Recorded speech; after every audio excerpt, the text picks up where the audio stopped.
Hey friend, this is Jeric G, ang nagmamaranang yung friend, and welcome to my YouTube channel. In this video, another tutorial content na naman tayo. So kung ikaw ay interested, keep on watching.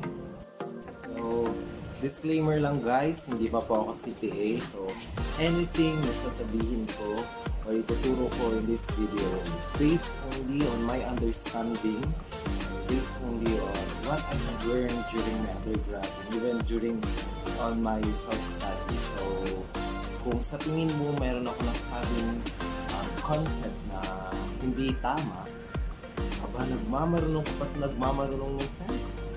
Lecturer lang, feel free to comment kasi wala naman tayo ibang gustong mangyari dito but to help every accounting students and aspiring CPAs na ma-master ang bawat concept para ma-achieve nila ang goal nila, which is to become a certified public accountant.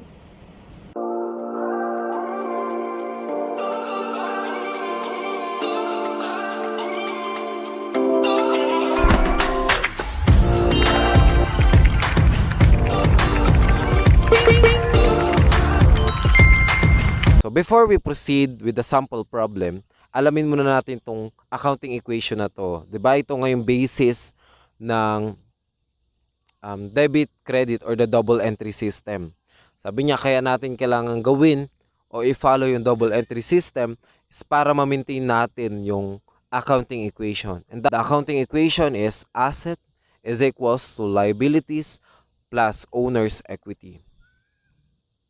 So, ibig sabihin, from the accounting equation, pwede natin i-conclude na yung asset ay galing sa liabilities at owner's equity.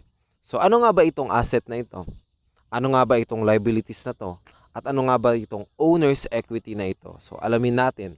The first is the asset. So, asset is a present economic resource controlled by the entity as a result of past event. So, hati-hatiin natin. It is a present economic resource. Ibig sabihin, lahat ng mga nakikita mo na bagay or property sa isang company, asset daw yun.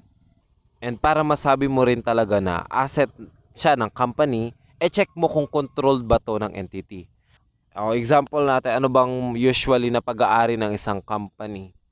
Halimbawa, yung building, pagpasok mo, ito, sa company ito. Pero para masabi mo na sa company talaga ito, kailangan daw controlled by the entity. So, paano natin malaman na controlled by the entity?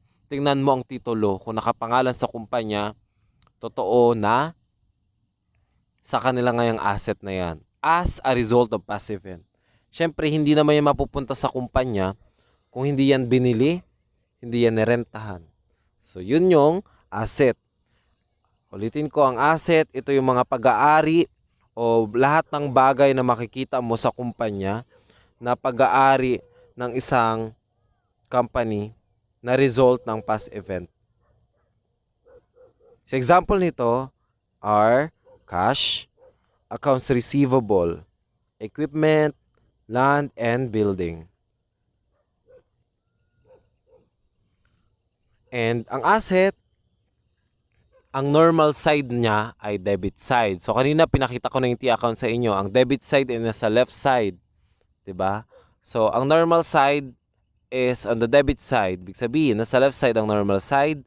And when it increases, nasa debit side also. And when it decreases, nasa credit side naman siya. So, ano itong? So, this is the pro forma. Okay? So, anong ibig sabihin ng normal side? Ang normal side, pwede natin siyang i-illustrate as kwarto mo. Halimbawa, meron kang kwarto, ikaw si asset, meron kang kwarto. Siyempre, kapag nasa kwarto mo ikaw, komportable ka. Dahil dahil nasa kwarto mo ikaw, komportable ka kasi sa'yo yun eh. Diba? And syempre dahil komportable ka, kapag natulog ka, mahimbing yung tulog mo. Assuming na hindi ka na bangungot or whatsoever. Dahil masarap ang tulog mo, pagising mo, mataas ang energy mo, nadagdagan yung energy mo. So, yun yung normal side. Ibig sabihin, kapag nasa kwarto mo ikaw, tumataas yung energy mo. Ganon din sa asset. Ang normal side niya, kwarto niya. At kapag tumataas siya, alam mo na nasa kwarto niya siya. So, halimbawa naman, wala ka sa kwarto mo, 'di ba? Nasa bahay mo, ikaw ng kapitbahay mo, doon ka natulog. Siyempre, ang tendency nun, dahil wala ka sa kwarto mo, hindi ka komportable matulog, 'di ba? Mamamahay ka. Dahil hindi ka komportable matulog, mapupuyat ka. Kapag puyat ka, pagising mo, kulang tulog mo, ang baba-baba ng energy mo. Nabawasan yung energy mo. And yun din, ganun din sa asset. Kapag nasa credit side siya, nasa ibang kwarto siya, nababawasan yung energy niya, nababawasan siya. So, I hope na clear yung illustration ko towards the normal side, the debit side and the credit side. Okay? So, ganun yon. So, next na tayo. Siyempre, hindi lang asset ang part ng accounting equation. Meron ding liabilities. So, ano itong liabilities na ito? So, the liability is a present obligation of the entity to transfer an economic resource as a result of past event. So, utang ito ng company na kailangan niyang bayaran ngayon, hindi kalimutan.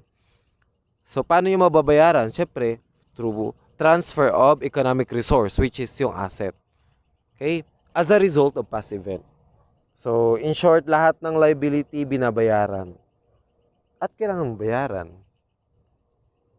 So, what are the examples of those? Accounts payable, loans payable, notes payable, and an earned income.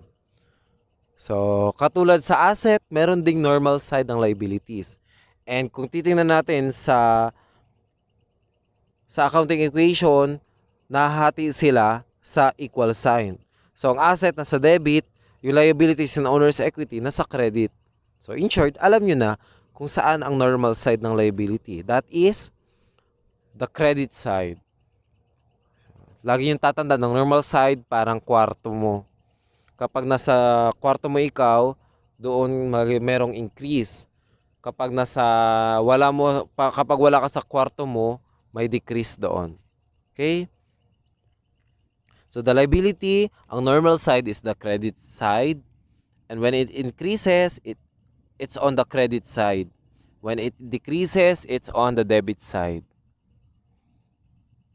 Okay, so the last one under sa ating accounting equation is the owner's equity. 'Di ba? So ang owner's equity is a residual interest. So kung halimbawa yung asset hindi mo ma-determine kung inutang ba siya, so ilagay mo siya sa owner's equity. And also, tinatawag siyang net asset, that is asset minus liability.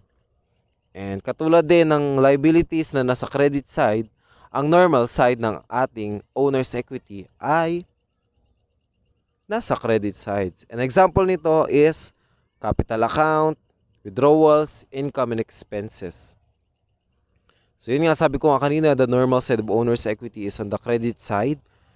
And when it increases, nasa credit side. If it decreases, nasa debit side. So, under the owner's equity, merong mga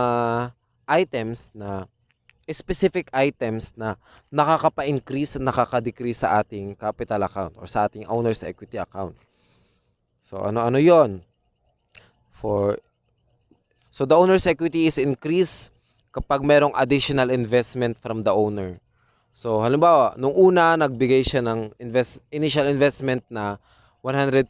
Tapos, by April, nagbigay ulit siya ng additional investment na 50,000. So, madadagdagan yung owner's equity. And at the same time, nadadagdagan din ang owner's equity ng income. So, assuming this is a sole proprietorship, kaya pinag-isa na natin yung income and expense sa capital account. Kasi doon rin naman siya kino-close. Later malalaman nyo yan. Pero yun nga, ang income nakakapag-increase siya ng owner's equity. So ano ba yung income? Siyempre, hindi ka magbe-business kung alam mong hindi ka kikita. So kailangan mong mag-render ng service or magbenta ng inventories benta ng product mo, and through that, makakaroon ka ng income. So, yun, when you earn an income, there will be an increase in the owner's equity. So, syempre, meron ding makaka-decrease ng ating owner's equity. So, what are those items? So, the withdrawals. Withdrawals, ito yun yung kapag kumuha ng pera ang isang owner, kumuha siya ng pera sa company, withdrawals yon. And yung expense, syempre, hindi ka makaka-function without incurring expenses. Diba? At hindi ka rin makakabenta talaga kung hindi ka maggagastos. Ano yung mga example na expenses? Yung pagbayad mo ng building kung nagre-renta ka, pagbayad mo ng kuryente, pagbayad mo sa employee mo. So those are the expenses. And when you pay expenses, nababawasan yung owner's equity mo. So yun ang ating accounting equation. So ano ulit ang ating accounting equation? Asset is equals to liabilities plus owner's equity. So ang asset nasa debit side, ang liabilities and owner's equity nasa credit side. Okay? And that's it. I hope na nakatulong na naman itong tutorial content ko sa inyo. So if you find this video helpful, please subscribe to my YouTube channel. Like and share this video para marami pang accounting students at aspiring CPAs ang matuto sa konseptong ito. Thank you and see you on my next Nagmamarunong na Vids. Bye!